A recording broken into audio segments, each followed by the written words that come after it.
조성만 박사의 개혁파 조직신학 서론 제17장 종교개혁의 역사적 의의와 시대적 사명. 조직신학 서론의 뒷부분은 기독교 윤리에 대한 아주 중요한 내용들이 소개가 되고 있습니다.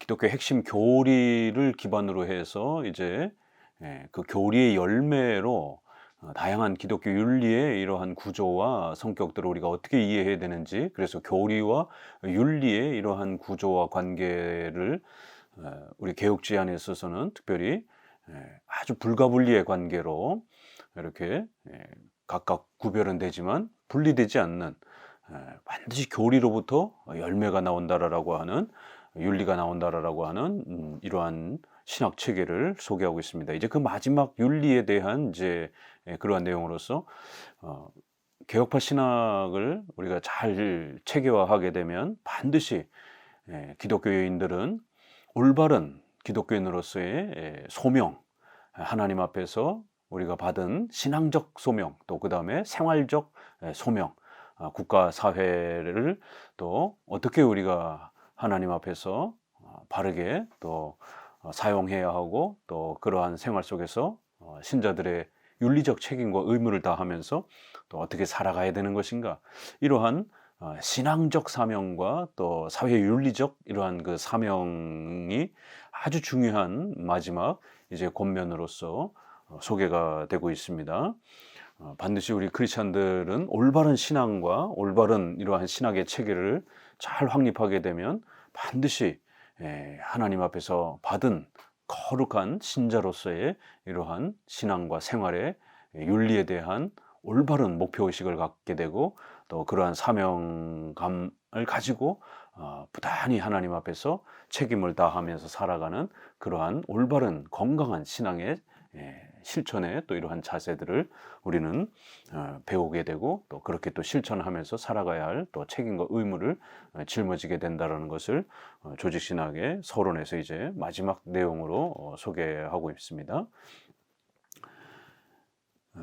16세기는 이제 제1절 종교개혁의 기본 개념,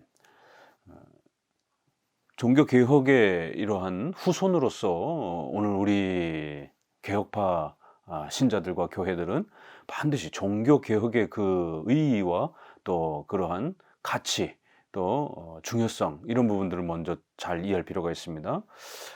종교개혁이란 말은 기독교 개혁이라고 말해야 한다. 개혁, 리포메이션이라는 말은 갱신, 리뉴얼이라는 것을 의미하는 것이 아니다.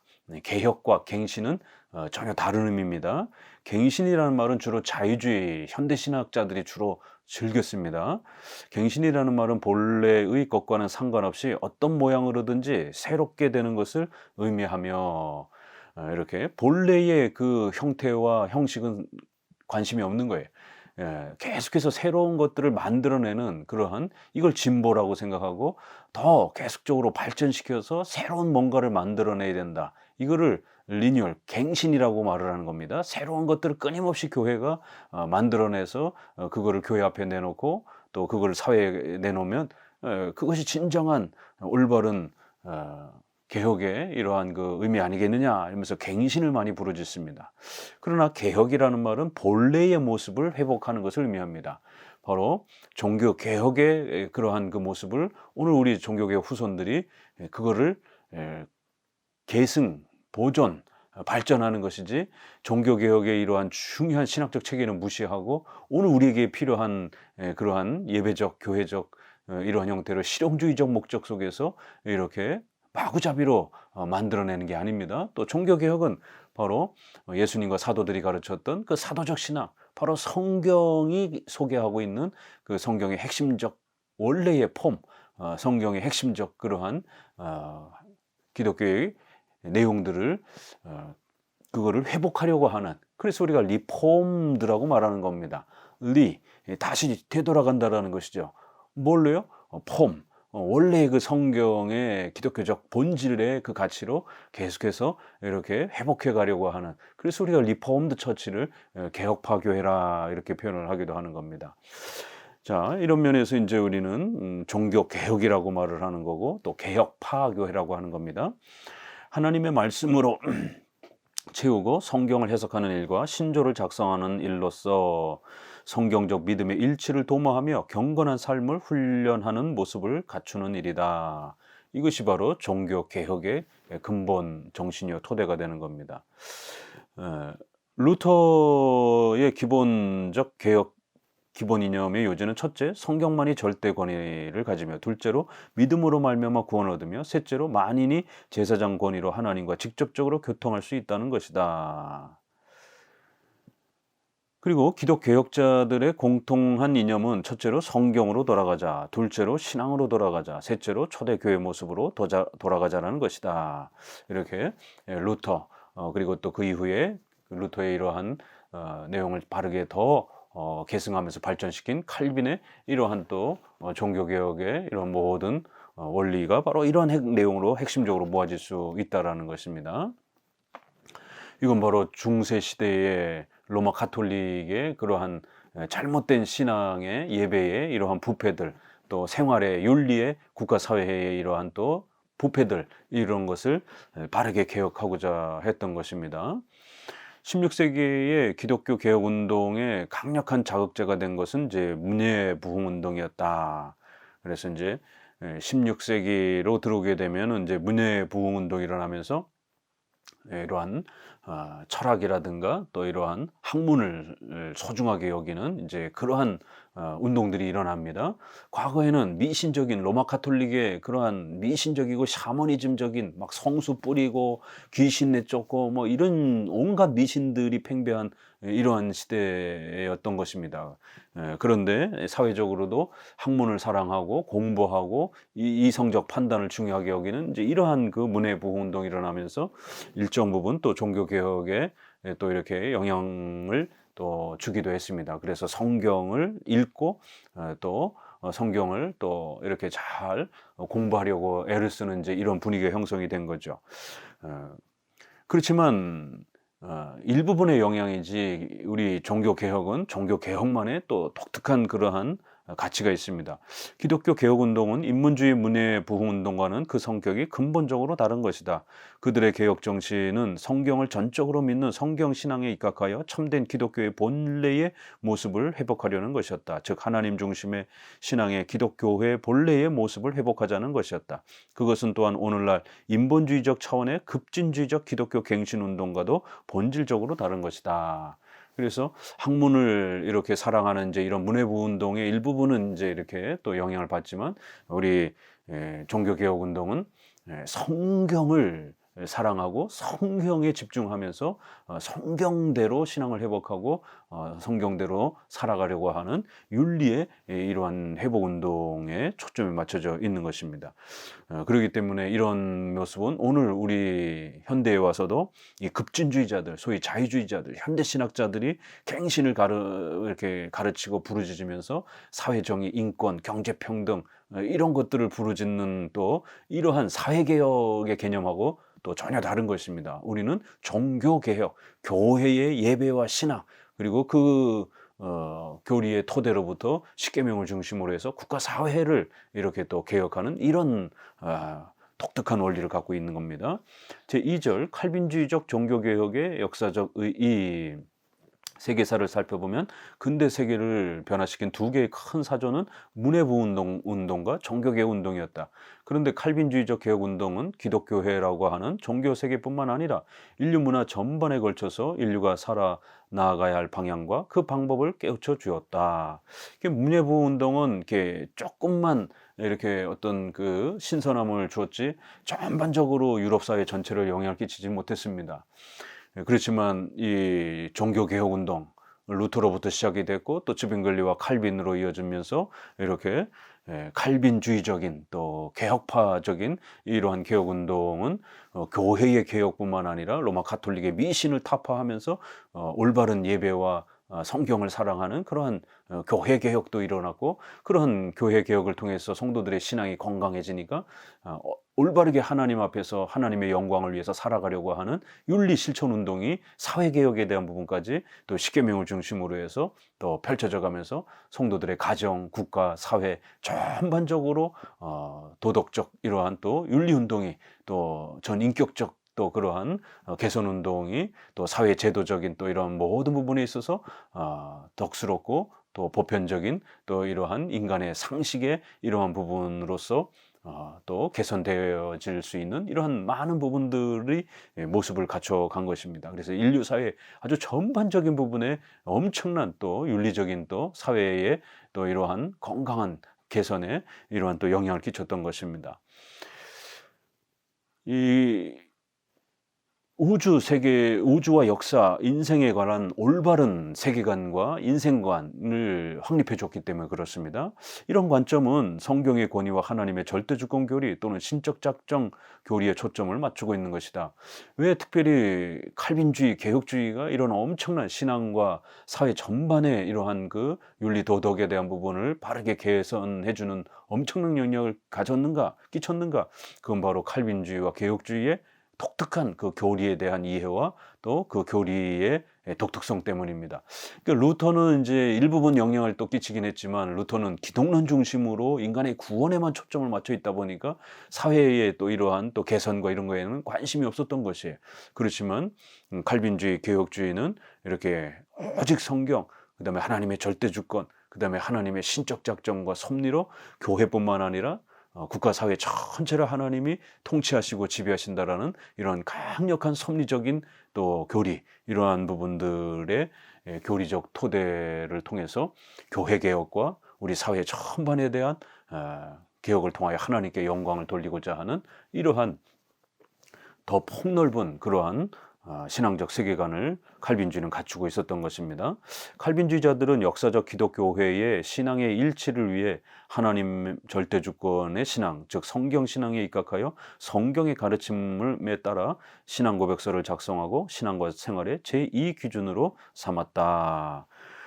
칼빈주의 개혁파 성도들은 이렇게 인간의 구원, 교회에만 이렇게 집중된 것이 아니고 또 그 교회의 개혁에 있어서도 루터파처럼 개인의 구원에만 이렇게 이신칭에만 맞춰져 있던 게 아니고 예배와 또 교회의 또 이러한 전반적인 교회 통치와 정치까지 또 종말론적인 또 이러한 성도들의 삶에 있어서 또 그러한 폭넓은 삶의 모든 부분들을 다루는 또 국가, 사회, 직업, 가정에 대한 이런 부분까지 폭넓은 그러한 신앙적 관점, 섭리에 대한 이러한 인식 때문에 우리의 전 삶을 신앙과 생활 전체에 있어서 하나님께 영광을 돌리고자 하는 이러한 폭넓은 신학 체계를 갖고 있었기 때문에 어마어마한 영향을 끼치고 또 그런 또 인생관 또 신앙관을 가지고 살아가게 된 겁니다. 오늘날도 마찬가지입니다.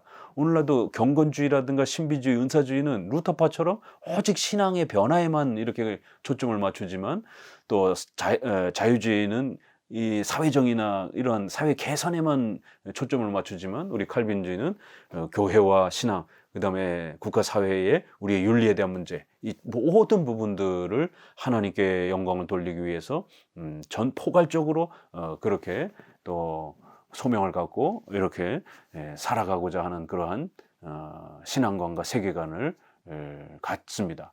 그러다 보니까 균형을 이루면서도 아주 건강하게 이렇게 칼빈주의 개혁파 성도들은 그렇게 살아가는 것입니다. 어떤 세계관과 신앙관을 갖고 있느냐에 따라 그 사람의 삶은 반드시 그렇게 한쪽으로 치우친 세계관, 신학을 갖고 있으면 한쪽으로 치우친 그러한 또 생활관, 신앙관을 갖고 살아가게 됩니다. 그러나 개혁파는 아주 균형 있는 신앙과 생활에 있어서 이렇게 체계가 잘 잡혀져 있는 그런 특징을 갖고 있습니다.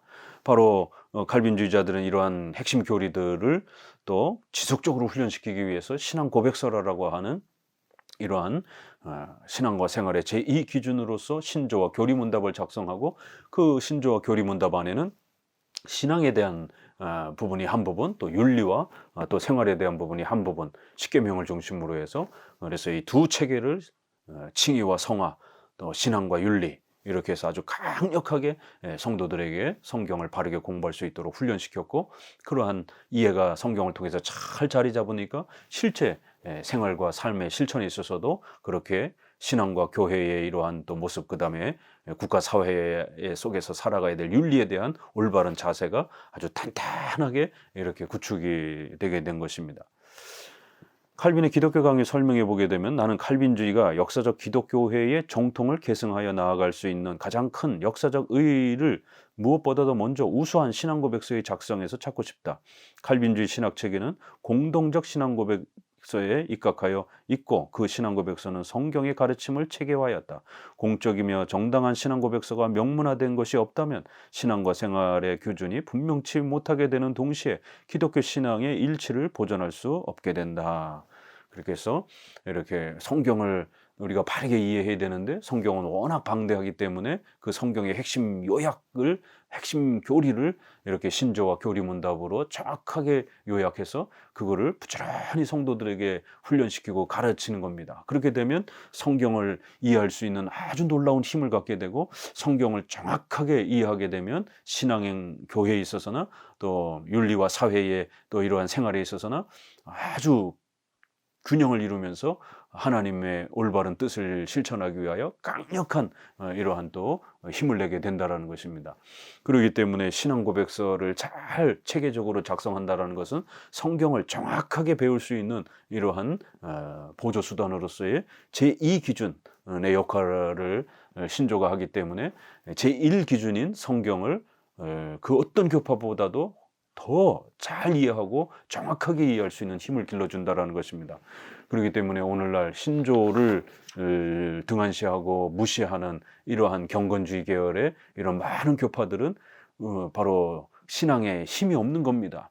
왜요? 성경을 정확하게 이해하지를 못하기 때문에 성도들의 그러한 올바른 강력한 이러한 신앙적 힘을 세워주지 못하는 것입니다. 그렇지만 우리 개혁주의는 신조라고 하는 이러한 올바른 성경에 대한 체계를 요약적으로 잘 갖고 있고, 그걸 훈련시켜서 성경으로 아주 깊이 있게 들어가도록 도와주고 훈련시켜주기 때문에 성도들이 성경을 아주 강력하게 붙잡을 수 있는 어마어마한 신앙의 토대와 힘을 마련해 주는 겁니다. 신앙 고백서라는 체계적인 내용이 없다면 중구난방으로 저마다 성경적이라고 하는 데에는 결국 혼란이 있을 뿐이다. 이 같은 의미에서 바로 우리 개혁파, 개혁주의, 칼빈주의 신학의 특징은 신앙 고백서의 학적 성명이라고 하는 것이다. 신앙 고백서를 설명하는 그러한 학문적 설명을 하는 그러한 특징을 우리 개혁파 신학의 특징이다라고 할 수 있는 겁니다. 초직 신학도 바로 이 신앙 고백서, 웨스트민스터 신앙 고백에 기초해서 그 내용이 무엇인지를 좀 더 풍성하게 설명해주는 신학적 이러한 그 역할이 바로 조직 신학의 역할인 것입니다. 이렇게 성경, 신조, 그 다음에 조직 신학, 성도들에게는 성경, 신조, 신앙, 이러한 구조와 체계를 갖고 있는 것입니다. 자유주의자들, 경건주의자들은 그냥 성경에서 다이렉트로 신앙, 신학 이렇게 두 구조만 갖고 있는 겁니다. 그러다 보니까 자기들 멋대로 자기 주관적으로 별의별 소리를 다, 별의별 해석을 다 끄집어내는 것이에요. 그게 맞다는 거를 객관적으로 검증을 할 수가 없는 것입니다. 이 신조가 탄탄하게 이렇게 중간에 그 역할을 해주지 않는다라면 수십 수만 가지 해석이 나올 텐데, 그 중에 누구께 맞는 건지를 감히 누가 결정하겠습니까? 그거를 저마다 다 자기께 옳다라고 그럴 텐데. 자, 그래서 우리 개혁파는 이렇게 신조를 중심으로 해서 성경을 아주 정확하게 이해하고 또 깨닫고 배울 수 있는 그런 토대를 마련해 줬고, 성경을 정확하게 이해하게 되면 신앙과 삶의 윤리에 있어서 어마어마한 힘을 발휘하는 또 그러한 또 길을 얻게 되는 것입니다. 역사적 관점에서 루터파와 개혁파를 비교해 보면 종교개혁 운동이 루터로부터 시작되었지만 칼빈의 신학 사상이 보다 체계적이며 그의 개혁 운동이 보다 철저했다는 것이 정설로 되어 있다. 루터파는 기독론에만 이렇게 제한되어 있고, 또 신학만 강조하면서 신조의 역할이라든가 이런 부분들을 제대로 이렇게 구축하지 못해서 더 큰 영향력을 또 그다음에 견고한 신학의 체계를 수립하지 못한 것입니다. 그래서 나중에 17세기로 들어오게 되면 루터파와 루터의 그 지역 안에서 독일을 중심으로 해서 자유주의와 신비주의가 더 폭발을 하게 되는 이제 이러한 변질된 그러한 또 신학들이 난무해지는 것을 보게 됩니다. 그렇지만 루터파에도 신조가 몇 개 있지만 많지는 않습니다. 그러나 우리 개혁파는 각 지역마다 이렇게 신조들이 아주 풍성해지면서 신조를 더욱 발전시키면서 성경을 성도들이 아주 풍성하게 힘있게 공부할 수 있도록 그렇게 체계를 수립해 준 겁니다. 16, 17세기 기독교 개혁운동은 기독교 회의의 본질을 지키는 일이며 신앙적 전통과 정통을 계승해 나아가는 일이었다.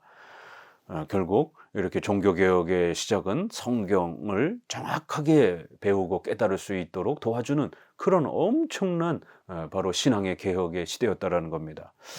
칼빈파의 이러한 신조는 이제 칼빈의 기독교 강요를 중심으로 해서 기독교 강요 안내서 또 그다음에 17세기로 이제 이렇게 넘어오게 되면 뭐 하이델베르그 요리문답부터 시작해서 또 프랑스 신조 또 스코틀랜드 신조, 벨직 신조, 네덜란드 도르트 신조, 웨스트민스터 신조 이렇게 각 지역마다 어마어마한 이러한 신조의 또 그런 발전과 체계가 수립이 됩니다. 루터파 교회 신조는 주로 덴마크, 스웨덴, 노르웨이 이렇게 아주 지역이 한정되게밖에 이렇게 영향을 못 끼칩니다. 그것도 결국 나중에는 신조를 제대로 이렇게 잘 계승하지 못하고 결국 신앙의 체계가 약하다 보니까 성경의 핵심 교리를 잘 요약해서 신조를 수립해야 되는데 결국 그 성경적 교리에 대한 이러한 그 열정은 이제 사그라들고 오히려 자기들의 그러한 해석을 남발하면서 결국 온갖 철학적인 그러한 잘못된 율법주의적인 이러한 내용들이 신조 안에 들어가면서 극단적 신조주의 경향으로 이렇게 변질되어져서 극단적 신조주의 형태의 폐단을 낳게 됩니다.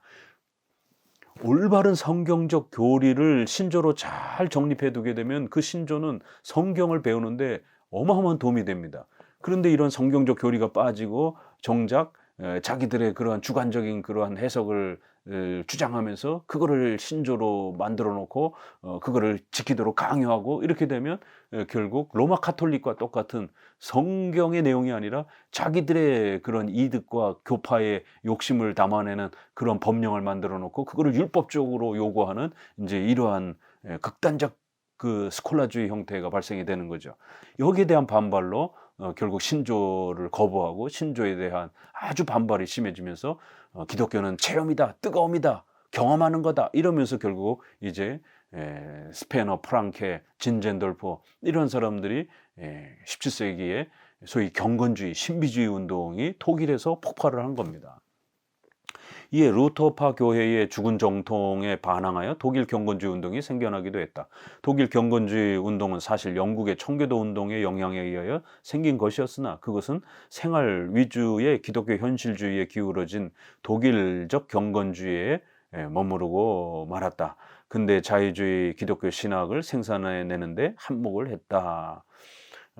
결국 독일의 이러한 또 운동은 더 나아가서 이제 후대 19세기, 20세기 가서는 자유주의가 또 탄생이 되는 이런 생활의 개혁으로 또 지나치게 시작은 이렇게 뜨거움, 체험, 신비 체험 이런 걸로 이제 이렇게 시작이 되면서 후대로 가게 되면은 생활의 개혁 쪽에 더 초점을 맞추면서 사회정의, 인권, 이런 경제 이런 쪽에 이제 이렇게 목소리를 내면서 18세기로 넘어오게 되면 벨하우젠부터 시작해서 수많은 성경 비평론자들이 결국 자유주의 5대 문파라라고 하는 종교사학파, 전승사학파, 편집사학파, 양식사학파, 구속사학파 이런 사람들이 주로 독일의 신학자들을 중심으로 해서 폭발적으로 이제 그렇게 또 자유주의 신학이 태동이 되는 겁니다. 신학의 체계가 약하니까 루터파의 이러한 약점이 결국 오늘날 경건주의와 오순절파, 자유주의가 태동하는데 영향을 끼치는 겁니다. 한편 칼빈주의적 개혁운동은 유럽의 근대 세계를 변화시키는 데 토대가 되었을 뿐만 아니라 전 세계를 변화시키는 데 밑거름이 되었다. 칼빈주의는 16, 17세기는 이제 칼빈을 중심으로 해서 제네바, 또 쯔빙글리 불링거를 통해서는 스위스를 중심으로, 또 네덜란드를 중심으로 해서도 아주 중요한 레이든 신학교라든가 또 이런 부분들이 중심이 되고요. 이제 존 낙스가 또 스코틀랜드로 들어가서 또 장로교를 체계화시키고, 영국에는 또 웨스트민스터 신앙고비 만들어질 정도로 이렇게 유럽이 16세기, 17세기에 아주 이 개혁파 신학을 체계화하는 그러한 놀라운 모습을 봅니다.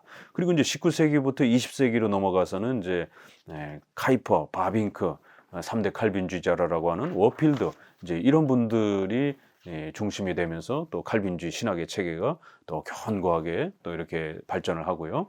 미국으로 넘어가서는 이제 프린스턴 신학교, 구 프린스턴 신학교인 아키발드 알렉산더, 그다음에 핫짓, 또 이쪽 남장로교회 계열 쪽으로는 토넬이라든가 또 이런 댐니 이런 분들, 그다음에 이제 북장로교회에는 또 워필드, 메이첸, 또 웨스트민스터 신학교에서는 메이첸, 벤틸 이런 부분들, 또 칼빈 신학교에서는 벌콥 이런 분들, 그다음에 이제 거기 그분들에게서 배운 한국의 이제 박형룡, 박윤선, 그다음에 조성만 박사, 이제 이런 분들이 이렇게 개혁파 신학을 계승하는 하나의 계보, 하나의 족보가 형성이 되는 겁니다. 이게 개혁파 신학의 역사적 노선입니다. 루터파의 개혁운동과 개혁파의 개혁운동의 영향의 차이점은 신조의 차이점에 기인하고 있다고 할 수 있다. 이게 첫 번째는 루터파도 신조를 이야기는 했지만 칼빈주의처럼 그렇게 신조를 제2 기준으로 삼을 정도로 그렇게 강하게 어필하지 않았습니다. 그러다 보니까 신조가 더 발전하지 못한 거죠. 루터파는. 칼빈주의는 신조가 아주 굉장히 많이 발전을 합니다. 이런 루터파의 특징은 나중에 존 오웬과 토마스 굿인으로 시작이 되는 영국의 청교도들도 비슷합니다. 그래서 청교도들도 사실은 루터파의 이런 또 영향을 받는 거예요. 신조, 사보의 선언을 제시했지만 그들은 그거를 제2 기준으로 삼지 않고 그냥 보조 자료로만 이렇게 이야기합니다. 그래서 그들은 각 교회가 이걸 어떻게 사용할 것인지에 대해서는 자유다 이렇게 허락을 합니다. 그러나 우리 웨스트민스터 이 계열은 이거를 교회 헌법에다가 이렇게 수록해서 우리 목사, 장로 7대 선서에 있는 것처럼 엄격하게 법적으로 서약하는 서약 개념으로 신앙과 생활의 제2 기준으로 그렇게 법령으로 강조하는 이러한 또 강조점이 있었던 것입니다.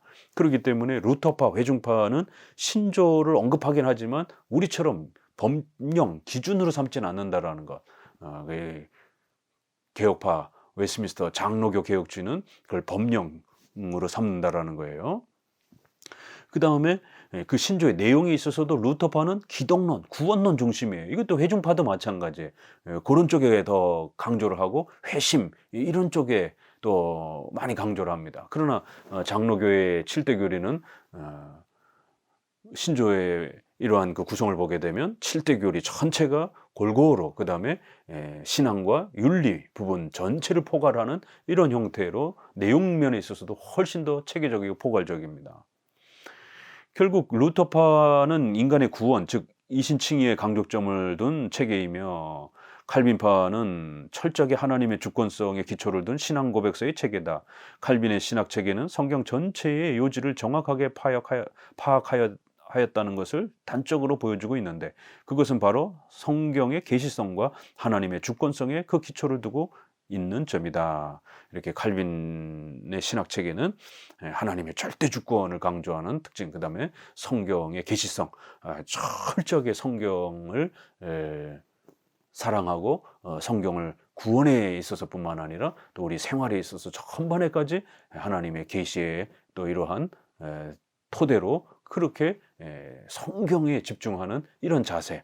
루터파는 구원에 필요한 정도의 율법의 일사용, 종교적 사용, 죄를 지적하는 이런 부분만 강조합니다. 그러나 우리 칼빈주의는 율법의 삼용법, 성화의 규범으로도 또 십계명을 중심으로 해서 생활의 기준으로 십계명을 사용하는 또 이러한 놀라운 또 면이 있는 것입니다.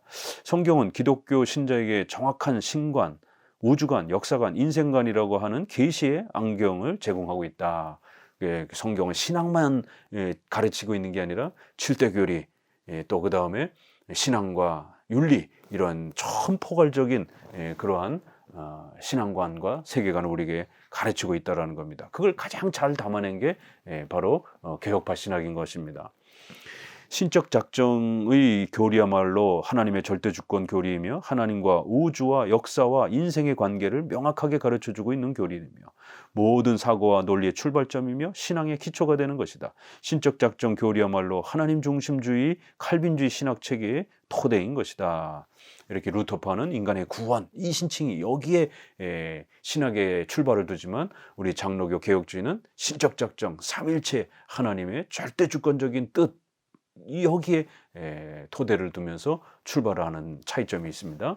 세계 개혁파 교회들의 기준 문서는 엄밀히 말해서 정통 프로테스탄트 기독교의 신앙적 기준이 되는 웨스트민스터 신앙고백서는 철저하게 하나님의 주권 신앙을 토대로 하여 작성된 체계적 문서이다. 이제 우리가 왜 장로교 개혁주의 이 서약의 표준 문서로 서약하고 있는 웨스트민스터만 봐도 이렇게 그 구조가 루터파의 구원론 중심의 이런 특징하고는 다릅니다.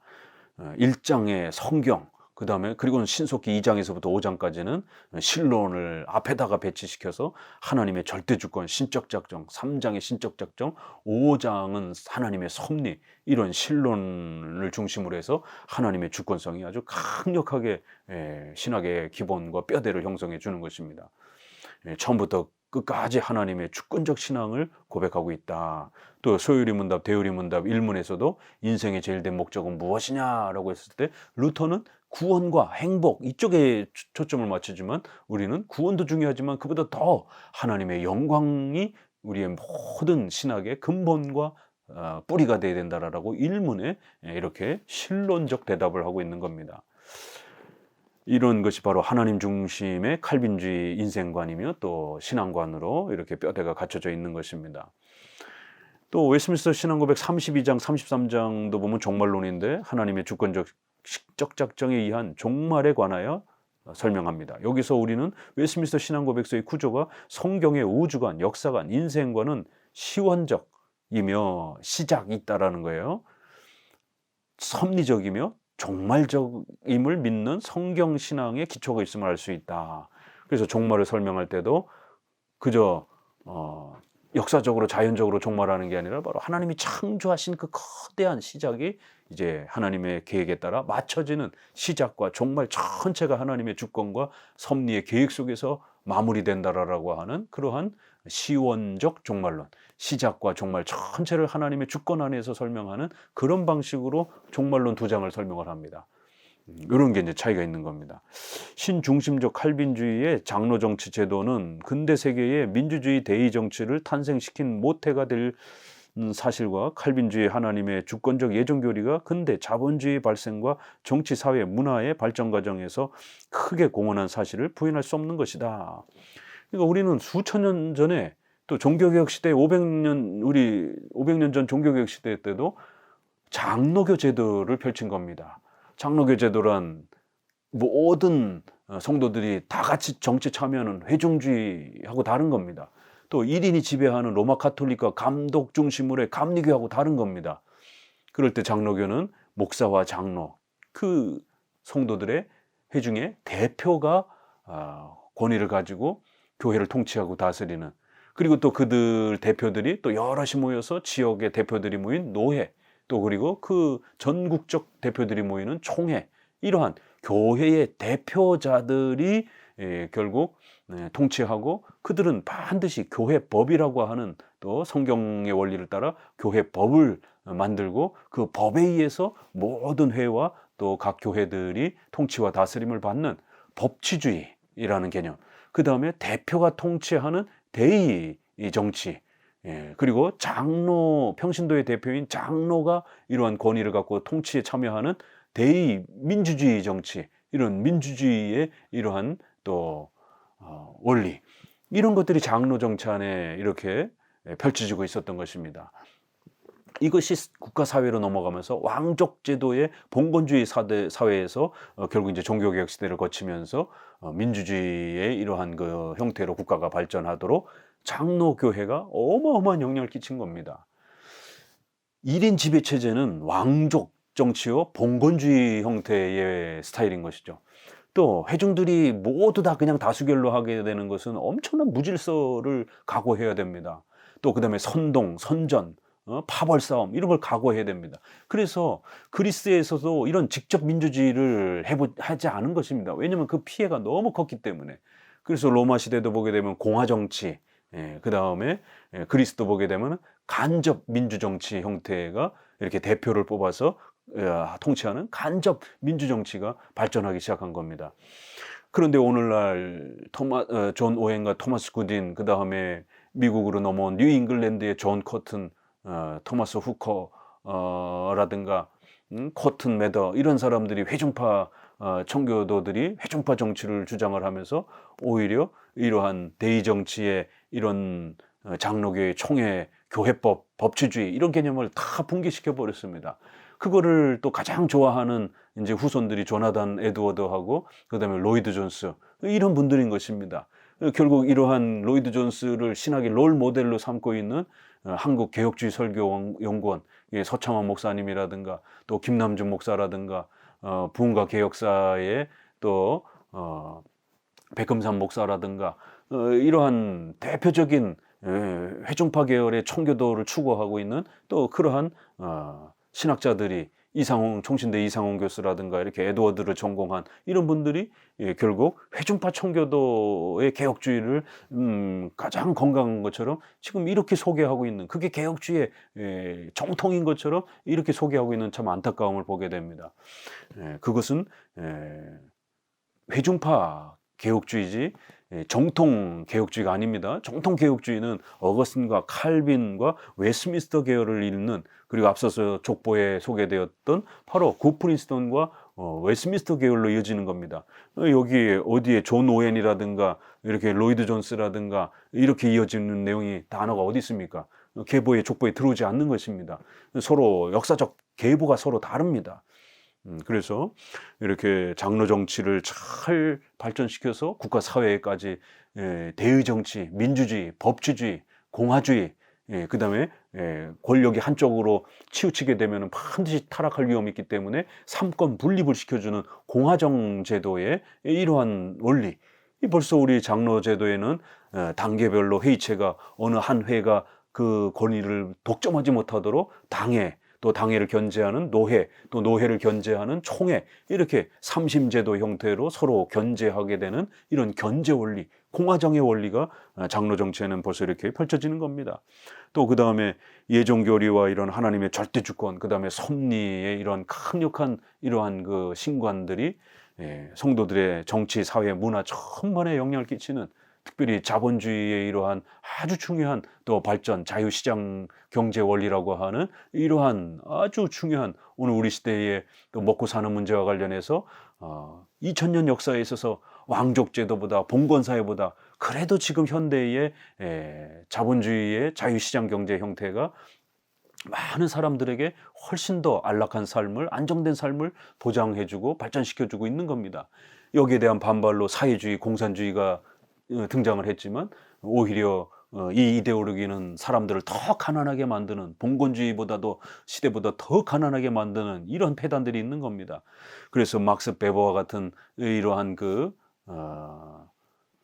철학자도 프로테스탄트와 자본주의의 이러한 영향이라고 하는 유명한 그 책을 써내서, 비록 우리 쪽의 그러한 사람은 아닙니다. 오히려 사회주의 계열의 사람인데 오히려 그의 눈에 봐서도 이런 프로테스탄트, 특별히 장로교 개혁주의의 이러한 독특한 신관, 또 그들의 이런 십계명과 관련된 경제관, 이런 것들이 현대 자본주의가 발전하는 데 있어서 지대한 영향을 주었다라고 이렇게 또 학문적으로 평가하는 또 논문이 있을 정도로 칼빈주의는 이렇게 어마어마한 삶에 또 국가 사회에 전반에 영향을 끼칩니다. 루터파, 경건주의, 회중파에 빠지게 되면, 오순절파와 같은 은사주의에 빠지게 되면 신앙에만 이렇게 편향되는 그런 현상이 나타납니다. 그러나 칼빈주의, 개혁주의를, 장로교 개혁주의를 배우게 되면 교회와 신앙, 가정과 국가 윤리에 대한 아주 균형 잡힌 그런 건강한 신앙과 삶을 발전시켜 갈 수 있게 되는 겁니다. 일본의 기독교 강요 번역자인 나카야마 이 사각기라고 하는 분이 유명한 말을 했죠. 칼빈주의는 유럽을 구원하였다. 그것은 또 세계를 구원하지 않으면 안 된다. 진실로 세계의 장래는 칼빈주의 하나님께 달려 있다. 얼마나 멋있는 말입니까? 이제 다른 교파가 보게 되면 이 말은 굉장히 독선적인 말처럼 보여져서 굉장히 이렇게 비판받을 수도 있습니다. 그렇지만 이 칼빈주의, 개혁주의가 왜 다른 어떤 교파보다도 훨씬 더 우수하고 뛰어나는가에 대한 아주 정확한 설명인 것입니다. 칼빈주의 하나님이 유럽을 구원한 겁니다. 알미니안주의 하나님, 또 로마 카톨릭적인 그러한 신관을 가지고는 신앙에만 편중되고 그 신앙도 아주 부실한 형태의 이러한 또 신앙관을 갖고 있는 이러한 신관을 가지고는 성도들이 신앙의 구원의 확신도 잃어버리고 생활의 이러한 또 올바른 도덕성도 또 형성시켜 주지 못합니다. 중세의 그 수많은 부패와 타락의 이 변질 속에서 결국 칼빈과 찌빙글리와 이런 개혁파의 신학자들을 통해서 소개된 바른 신관이, 바른 구원관이 결국 유럽을 교회를 구했고, 또 교회가 건강해지니까 국가 사회가 도덕적으로 건강해지는 이런 엄청난 변화가 나타난 겁니다. 그래서 칼빈주의가 가르치는 바로 그런 하나님의 절대 주권, 신적 작정과 섭리의 삼일체에 기초한 이런 올바른 신관이 결국 교회도 살렸고 국가 사회도 살리는, 그래서 칼빈주의 하나님이 유럽을 구원하였다라는 겁니다. 이런 혼합주의적인 신인 협력주의적인 신관 가지고는 신앙도 세우지 못하고 국가 윤리의 이러한 건강한 도덕적 개선도 세울 수 없다라는 겁니다. 이건 오늘날도 마찬가지예요. 진실로 세계의 장래는 이런 알미니안주의적인 오순절파 은사주의적인 떼굴떼굴 굴르고 이런 신앙관 가지고는 신앙도 제대로 세우지 못하고 윤리 실천의 생활에 있어서도 엉망이 되는 겁니다. 세계의 장래는 이러한 칼빈주의 하나님께, 칼빈주의에서 가르치는 올바른 신앙관, 구원관, 윤리관에 기초되어 있다는 것을 꼭 명심하셔야 됩니다. 그래서 왜 이 조직신학 서론을 통해서 왜 우리가 칼빈주의를 해야 되는지, 왜 우리가 개혁주의 신앙을 해야 되는지 끊임없이 거듭거듭 강조하고 있는 것입니다. 3절, 역사적 기독교의 신앙과 신학적 전통. 기독교회는 크게 둘로 나누어 구교회와 개혁교회다. 구교회는 로마 가톨릭 교회와 히랍 종교회로 나누며 개혁교회는 루터파와 칼빈파로 구별된다. 이제 마지막 이 요약에 있어서는 왜 칼빈주의 개혁파 신앙이 가장 훌륭한지, 또 역사적으로 어거스틴과 또 루터와 칼빈으로 이어지면서 또 웨스트민스터로 이어지는 그 가장 건강한 기독교를 역사적으로 가장 잘 계승한 역사성, 또 거기에 공교회가 고백한 초대교회 신조들, 또 16, 17세기의 신조들, 이런 부분들이 가장 성경을 정확하게 설명한 그런 신조들을 정확하게 체계화시켰다라는 겁니다. 그런 객관성의, 성경을 바르게 볼 수 있는 객관성에 있어서 바로 이런 개혁파 신앙이 가장 훌륭한 이유를 다시 한번 그러한 또 이런 역사성을 통해서 또 이렇게 한번 설명해 보고자 하는 것입니다. 이렇게 크게 구교회와 개혁, 프로테스탄트 이렇게 나눠지고, 그 프로테스탄트 안에는 또 루터파와 개혁파 교회가 또 이렇게 형성이 되는 겁니다. 여기에 이제 프로테스탄트 중에 이단으로 이제 비판받는 신비주의를 추구하는 제세례파, 그리고 그 제세례파의 스타일을 물려받는 침례교, 이제 제세례파는 이단이고 침례교는 이단은 아니에요. 왜냐면 제세례파와 같이 삼일체나 기독론에 있어서 비성경적으로 아주 넘어가지는 않았기 때문에 침례교는 그래도 이 프로테스탄트 범위 안에 건강한 쪽으로 남아 있는 것입니다.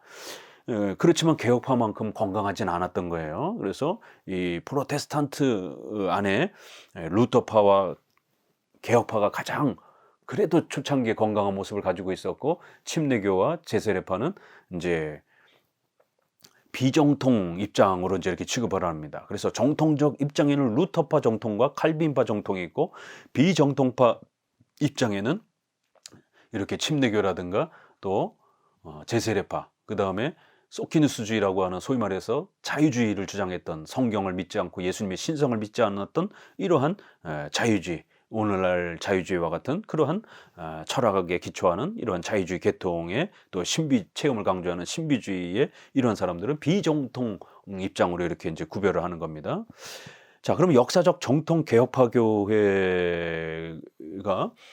왜 이렇게 우리가 구별을 해야 되고 중요한가? 그건 바로 가장 오래된 역사, 그다음에 가장 건강한 핵심 이러한 또 신조의 이러한 부분들을 잘 계승한 그런 정통, 예, 전통, 역사성, 그다음에 발을 정자를 써서